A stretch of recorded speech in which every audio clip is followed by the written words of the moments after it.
साथियों, आज चर्चा करेंगे क्या मायावती को उन्हीं के रणनीतिकारों ने हराया। ये बड़ा प्रश्न है। अब भारत में बात करते हैं कौन सी राजनीतिक बड़ी पार्टियां हैं। तीन बड़ी पार्टियों की बात करते हैं। नंबर 1 भारतीय जनता पार्टी, जो इस समय सरकार में है। नंबर 2 कांग्रेस, जो भारत की दूसरे नंबर की बड़ी पार्टी है। नंबर 3 बहुजन समाज पार्टी, जो भारत की तीसरे नंबर की पार्टी है। साथियों, ये सर्वविदित है कि 2014 से भारतीय जनता पार्टी सत्ता में है, लेकिन वो भारतीय जनता पार्टी की सरकार नहीं कहलाती है, क्योंकि भारतीय जनता पार्टी ने एनडीए गठबंधन बनाया था। तो हमेशा कहा जाता है कि केंद्र में एनडीए गठबंधन की सरकार है। ये उस एनडीए गठबंधन का सबसे बड़ी पार्टी बीजेपी ही है, और बीजेपी की ही सभी बातें चलती हैं। लेकिन घटक दलों का भी महत्व को भुलाया नहीं जा सकता है, और ये थी एनडीए गठबंधन अपने सहयोगी दलों की अनदेखी करता है तो वो दल एनडीए गठबंधन छोड़ भी देते हैं। 2024 के चुनाव के पहले से ही एनडीए गठबंधन कमजोर होने लगा था, और उनके जो हेड ऑफ पार्टी हैं उनके लिए चिंता का विषय बन गया था। जिन मुद्दों को सहमत होकर लोग सरकार में आए थे, कुछ ऐसे मुद्दे आए जिनसे नाराज होकर लोग सरकार से अलग हटने लगे। लेकिन इन बारीकी बिंदुओं पर विपक्ष निगाह रखे था। जो पार्टी से हट रहे थे, विपक्ष उन्हें अपनी पार्टी में लेने की कसरत कवायद शुरू किए था। लोगों को लोभ प्रलोभन देकर अपने अपने दल में मिलाने का प्रयास कर रहे थे। अब एनडीए गठबंधन के जो नेता नाराज होकर चले गए थे, अथवा एनडीए ने उन्हें पूरा प्रयास करके उनकी नाराजगी दूर करने का प्रयास किया और दोबारा अपने साथ एनडीए गठबंधन में लेने का प्रयास किया, जिसमें उन्हें काफ़ी सफलता भी मिली। अब एनडीए गठबंधन को फिर पुनः मजबूत स्थिति में आते देखकर विपक्षी दल अकेले हराने की स्थिति में अपने आप को ना पाकर विपक्षी दलों ने एक साथ मिल करके इंडिया गठबंधन से, जैसे एनडीए गठबंधन से जिस तरह एनडीए यानी भारतीय जनता पार्टी ने अकेले चुनाव न लड़ करके 42 दलों को मिलाकर एनडीए गठबंधन बनाया, उसी तर्ज पर विपक्षी दलों ने विपक्षी पार्टियों को मिलाकर करीब 26 पार्टियों को मिलाकर, जिसमें मुख्य रूप से कांग्रेस से राहुल गांधी, नीतीश कुमार बिहार से नीतीश कुमार, और डिप्टी सीएम तेजस्वी यादव बिहार से, अरविंद केजरीवाल मुख्यमंत्री दिल्ली, और ममता बनर्जी मुख्यमंत्री पश्चिमी बंगाल, एमके स्टालिन मुख्यमंत्री तमिलनाडु, हेमंत सोरेन मुख्यमंत्री झारखंड, उद्धव ठाकरे, शरद पवार आदि 26 दल एक मंच पर आए और उन्होंने अपने गठबंधन का नाम दिया इंडिया गठबंधन। लेकिन इंडिया गठबंधन में फूट पड़ने में भी देर नहीं लगी, क्योंकि यहाँ पर कोई दल बहुत बड़ा नहीं था। सभी दल एक दूसरे को आंख दिखा रहे थे, जिसके कारण नीतीश कुमार, जो सभी दलों को जोड़ने का काम किया था, वही सबसे पहले इंडिया गठबंधन को छोड़ करके एनडीए गठबंधन में चले गए। इसके बाद ममता बनर्जी मुख्यमंत्री पश्चिम बंगाल ने कांग्रेस और इंडिया गठबंधन से कहा कि हम इंडिया गठबंधन के अंग रहेंगे, साथ में रहेंगे, लेकिन चुनाव साथ में नहीं लड़ेंगे। हम अकेले चुनाव लड़ेंगे और वहाँ से कांग्रेस को चुनाव भी नहीं लड़ाएंगे। उनकी इस शर्त को माना गया। इसके बाद अरविंद केजरीवाल कहते हैं कि मैं दिल्ली में कांग्रेस के साथ चुनाव लड़ाऊंगा, लेकिन पंजाब में कांग्रेस को कोई सीट नहीं दूंगा। उनकी भी शर्त इंडिया गठबंधन ने मानी। इतना ही नहीं, ऐसी स्थिति में अखिलेश यादव पीछे कैसे रह जाए। उन्होंने कहा, यदि कांग्रेस बीएसपी को साथ में लेती है तो हम गठबंधन छोड़ देंगे। कांग्रेस ने, इंडिया गठबंधन ने उनकी भी शर्त मानी। तो इस तरह माना जा रहा था कि ये गठबंधन बड़ा कमजोर गठबंधन है। सब अपनी अपनी शर्त लाद रहे हैं। कब कौन गठबंधन छोड़कर चला जाएगा इसका पता नहीं। कांग्रेस ने बड़ा दिल दिखाते हुए सभी विपक्षी दलों की शर्तों को स्वीकार किया। ये कांग्रेस बसपा को साथ लेना चाहती थी, उससे समझौता करना चाहती थी, जो अखिलेश यादव, लालू यादव, अरविंद केजरीवाल और ममता बनर्जी के विरोध के कारण संभव नहीं हो सका।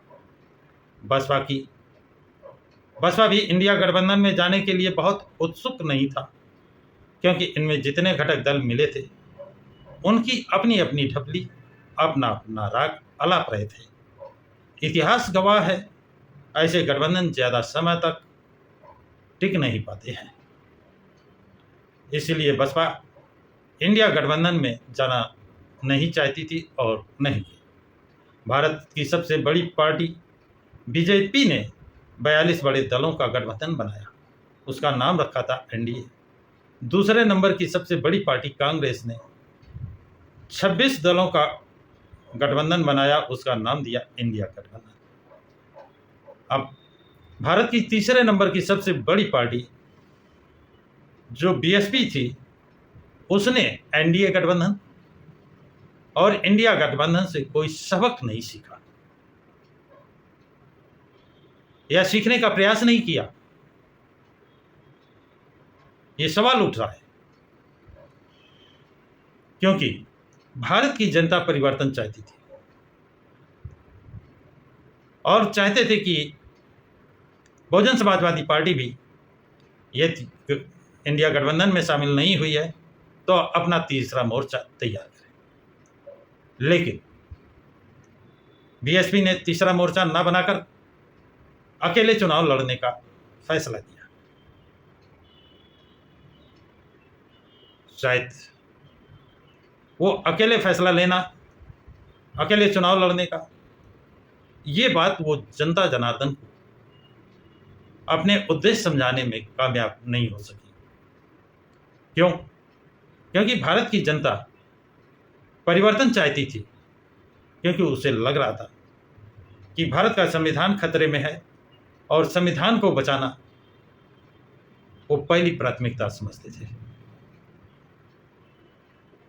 और संविधान बचाना अति आवश्यक है। क्या ये आवाज़ मायावती और उनके पदाधिकारियों के कानों तक नहीं पहुंची? यदि नहीं पहुंची तो इसका जिम्मेदार कौन है कि ये आवाज़ कि भारत की जनता, खासकर उत्तर प्रदेश की जनता, संविधान बचाने के लिए गठबंधन की मांग कर रही है। भाई तीसरा मोर्चा बीएसपी बना लेती, वो भी नहीं बनाया। बसपा का वोटर चिल्ला चिल्ला कर अपने पदाधिकारियों से कह रहा था कि बसपा को इंडिया गठबंधन में जाना चाहिए और यदि इंडिया गठबंधन में नहीं जाते हैं तो उनको अपना तीसरा मोर्चा, तीसरा गठबंधन बनाना चाहिए, जिसके लिए काफ़ी दल आशा भरी निगाहों से बसपा की तरफ देख रहे थे।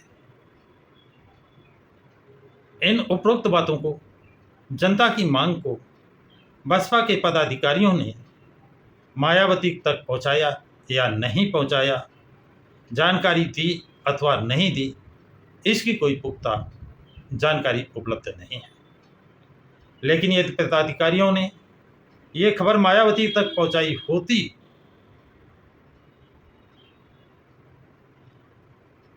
तो इसके लिए वो दोषी हैं। और यदि ये खबर मायावती तक और उन्हें नहीं पहुंचाई गई, उन्हें इस निर्णय से अवगत नहीं कराया गया, और मायावती का जो खुफिया एजेंसी है उसने भी इन बातों को मायावती तक अगर नहीं पहुंचाया तो इसका दोषी कौन है? क्यों मायावती की खुफिया एजेंसी फेल हो? क्यों नहीं सही जानकारी दी गई?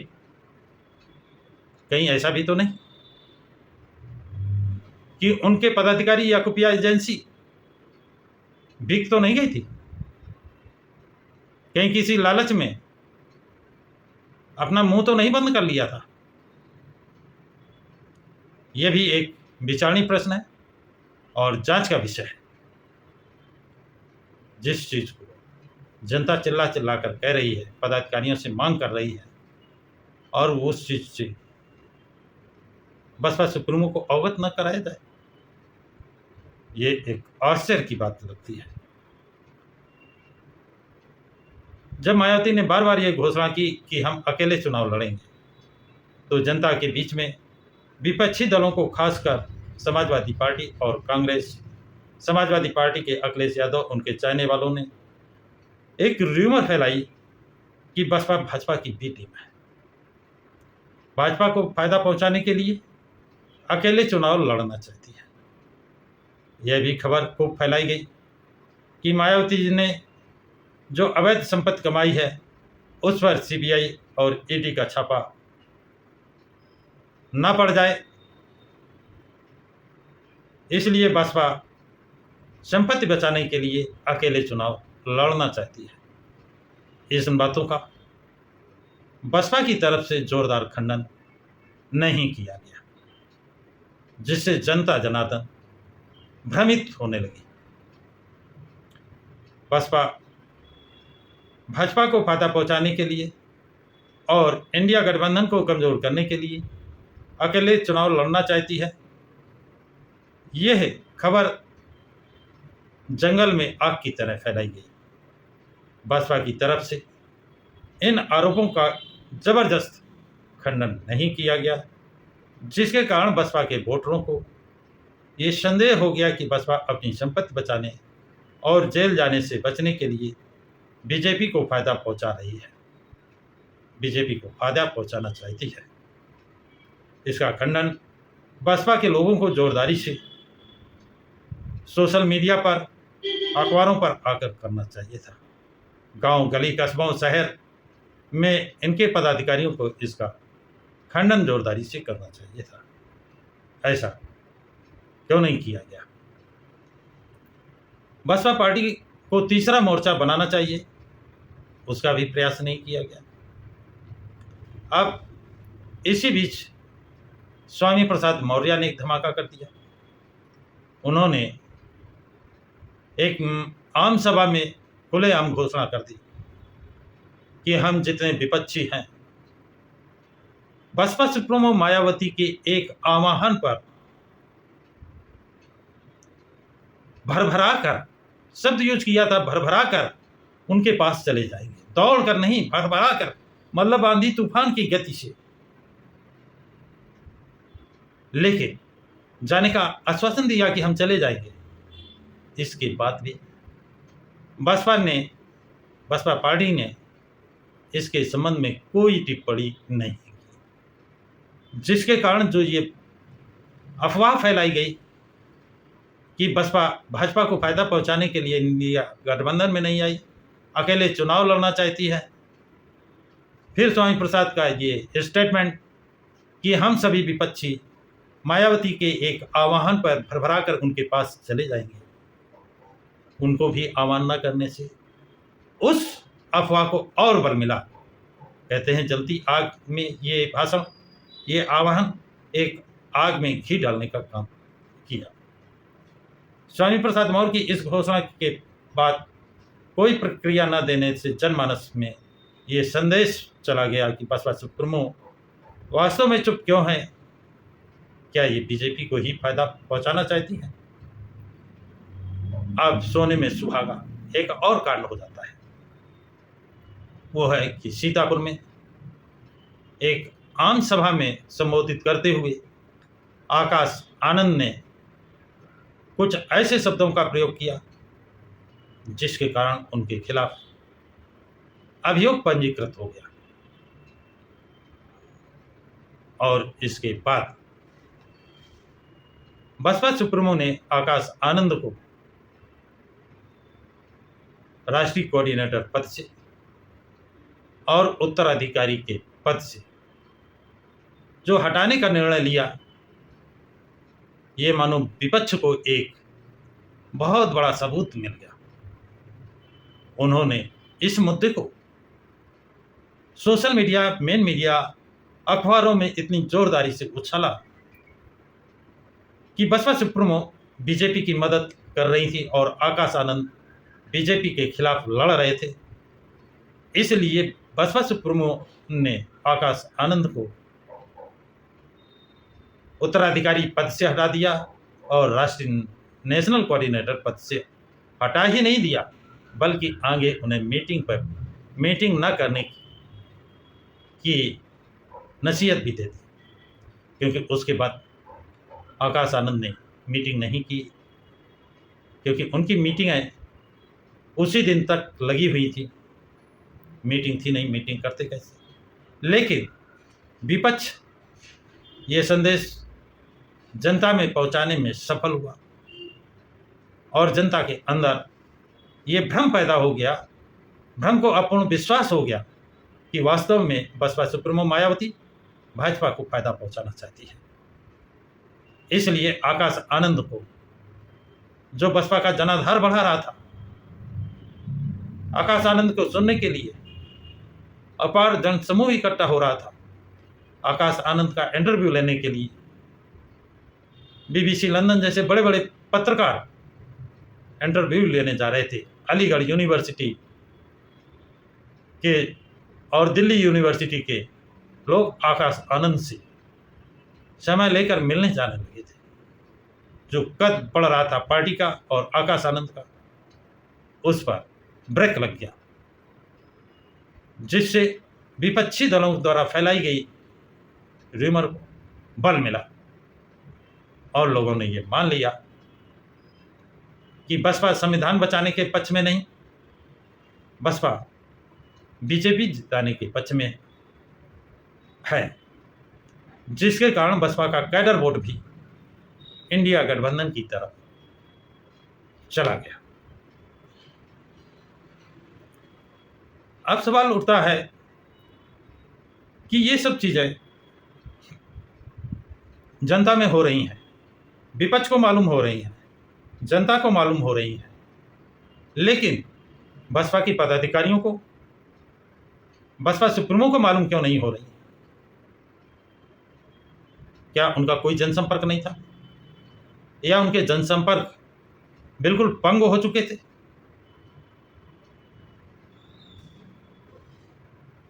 जो इसका जबरदस्त विरोध करते वो नहीं किया, जनता को अपना पक्ष रखकर समझाते, वो काम करने में बसपा के पदाधिकारी पूर्ण रूपेण फेल हुए। इसलिए संविधान बचाने के लिए, इंडिया गठबंधन में जाने के लिए नहीं, इंडिया गठबंधन को जिताने के लिए नहीं, बसपा पदाधिकारियों के दिलो दिमाग में बात आई कि अब यदि कोई संविधान को बचा सकता है तो वो इंडिया गठबंधन है। इसलिए हिंदू, मुस्लिम, सिख, ईसाई जो भी बसपा का वोटर था वो इंडिया गठबंधन की तरफ डाइवर्ट हो गया। मेन अम्बेडकरवादी जो इस राज्य को जान रहे थे, जो इस बात को कह रहे थे, जो इस बात को समझ रहे थे, जो इस बात को समझाने का प्रयास कर रहे थे, उनकी बातों को लोगों ने अनसुनी किया। लेकिन इस बात को समझाने में बसपा के पदाधिकारी बिल्कुल कामयाब नहीं हुए। मैं तो यहाँ तक कहना चाहूँगा कि बसपा के पदाधिकारियों ने ये समझाने का जनता जनार्दन को प्रयास ही नहीं किया। जो अम्बेडकरवादी विचारधारा के हैं, जो मानवर काशीराम की विचारधारा के लोग हैं, उन्होंने इस बात को समझाने का प्रयास किया, जरूर किया है, और वही बसपा का प्रचार माना जाए। लेकिन बसपा के पदाधिकारियों को प्रचार प्रसार करते किसी ने देखा ही नहीं। ये चीज़ मैं बड़े दावे के साथ कह रहा हूँ। जो रिपोर्टिंग की गई है वो कैसी है, कितनी दम है, उसकी जांच होनी चाहिए। तो संविधान बचाने के नाम पर बसपा का वोट इंडिया गठबंधन की तरफ चला गया, जिससे बसपा के पदाधिकारी अनभिज्ञ रहे। ये बात अगर बसपा के पदाधिकारी बसपा सुप्रीमो मायावती को समझाते बताते तो निश्चित रूप से बसपा सुप्रीमो इस पर कोई ना कोई एक्शन लेती, लेकिन ऐसा नहीं हुआ। ये क्रम लगातार बढ़ता ही गया और बसपा का खुफिया एजेंसी पूर्णतया फेल रही। जो बसपा 50 सीटें जीतने वाली थी उत्तर प्रदेश में, जिस तरह से बसपा सुप्रीमो मायावती ने टिकट का वितरण किया था और कैंडिडेटों का चयन जो हुआ था, उससे सभी दंग थे कि इस बार उत्तर प्रदेश में बसपा सबसे बड़ी पार्टी बनकर उभरेगी। ये बड़े बड़े राजनीति के विशेषज्ञ लोग इस बात को मान रहे थे कि इस बार मायावती ने बीजेपी, कांग्रेस, इंडिया गठबंधन सभी को फेल कर दिया है और इस बार सभी बसपा से चुनाव लड़ रहे हैं, बसपा नंबर 1 आएगी। लेकिन ये जो 3-4 घटनाएं हुई, उन घटनाओं ने और विपक्ष का, इंडिया गठबंधन का दुष्प्रचार ये घर कर गया कि वास्तव में बसपा संविधान बचाने के लिए नहीं लड़ रही है, बल्कि बीजेपी को फायदा पहुंचाने के लिए और अपनी संपत्ति बचाने के लिए चुनाव नहीं लड़ रही है, मात्र खाना पूर्ति कर रही है। यह विचार के कारण बसपा का वोट इंडिया गठबंधन की तरफ चला गया। अन्यथा बसपा पदाधिकारी इस भ्रम को दूर करते, समाज के बीच में रहते, समाज में प्रचार प्रसार करते तो निश्चित रूप से इस भ्रम को दूर किया जा सकता था। जैसे अम्बेडकरवादियों ने और मनोहर काशीराम की विचारधारा के लोगों ने, जो मिशन से जुड़े हुए हैं, मिशनरी लोगों के कारण ये जो 9.5% वोट बच गया है। और सही बात यह भी है कि बसपा के पदाधिकारी किसी जिले के किसी गांव में जाकर के खुफिया जांच कर ली जाए। क्या बसपा के पदाधिकारी सालों साल उन गांव में गए? क्या उस गांव में कोई एक सदस्य बनाने का काम किया है? इसलिए साथियों, मेरा मानना है कि बसपा के पदाधिकारियों ने बसपा सुप्रीमो मायावती को धोखा दिया, सही सूचना नहीं पहुंचाई और बसपा सुप्रीमो मायावती की खुफिया एजेंसी ये गुप्त जानकारी देने में फेल रही। यदि ये अपना काम ढंग से करते तो निश्चित रूप से बसपा सुप्रीमो इस पर समय रहते कोई अच्छा निर्णय लेती और आज बसपा की इतनी हालत खराब ना होती, इस निचले पैरदान पर ना आती। जो नंबर 1 पर जाने वाली पार्टी सबसे नीचे पर आई, इसकी पूर्ण जिम्मेदारी बसपा के पदाधिकारियों और खुफिया एजेंसी की है।